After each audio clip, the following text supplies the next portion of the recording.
danas ću vam otkriti tajnu, ali nikome ne smijete reći ovome. Sigurno znate već tko je ovo, iz naslova pretpostavljate da je to Zubić vila. Po legendi, Zubić vila je bila jedna obična vila, koja bi svaki puta kad bi čula dijete da plače, došla do njega i ako je ono izgubilo zub, zamijenila njegov zub za novčić. Po legendi, trebali su joj mliječni zubi da bi izgrađivala zvijezdano nebo. No neki se zlobnici još uvijek usude reći da sve što je Zubić vila napravila je inspirirala djecu diljem svijeta da prodaju dijelove tijela za novac. No mi znanstvenici znamo da nas je inspirirala jedino da razotkrivamo bajku. No, od samoga početka, zubi kao zubi, imamo 52. Imamo 20 mliječnih i 32 trajna. Njih možemo podijeliti po funkciji na sve kutiće, očnjake, prekutnjake i kutnjake i oni nam inače služe u životu za gristi i mljeti hranu. Razvojno ih moramo zamijeniti samo jedan put, zato što mi kao svežde i sisavci jako rijetko trošimo svoje zube tako. Isto tako, u razvoju samoga zuba, bitno je da se mi zapravo rađamo sa 52 zubna pupoljka. Rodimo se znači sa nedefiniranim zubnim masama koje su spremne preuzeti svoj konačni oblik jednom u životu.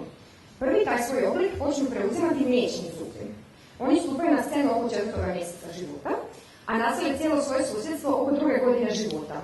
U trenutku rođenja čeljust je zapravo premala da primi 32 velika i trajna zuba, pa se odluči zadovoljiti sa 20 malih mliječnih. No osim što je njih manje, oni su širi, svjetliji i od manje kvalitetnog materijala, tako da se lako kvare i brzo propadaju. U odnosu na same trajne zube, mliječni zubi su nešto poput izvidnice njima samim trajnim zubima, tako da dok tijelo sakuplja kvalitetniji građevni materijal za trajne zube, za kosti, za mišiće, za cijelu okolinu koja će okruživati taj trajni zub, oni se bave osiguravanjem normalnog razvoja i govora i normalnih prehrambenih navika, te recimo mimične muskulature, tako da se jednog dana možemo i naučiti normalno smijati.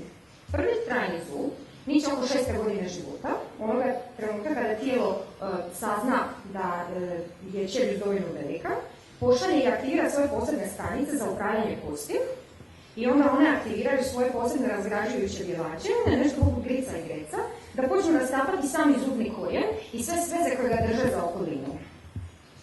Ostatak priče znate, taj razlabavljeni zub je lako izgurati vani, pogotovo zato što se popeo trajnome zubu na vrh glave. Jednostavno, ostatak priče sigurno znate u smislu novčić uđe, a sam zub van i počinjete izgledati nešto poput mene prije 15 godina. Da bi zaključili, priča može biti ili fizička ili mentalna, no tema će uvijek ostati dentalna.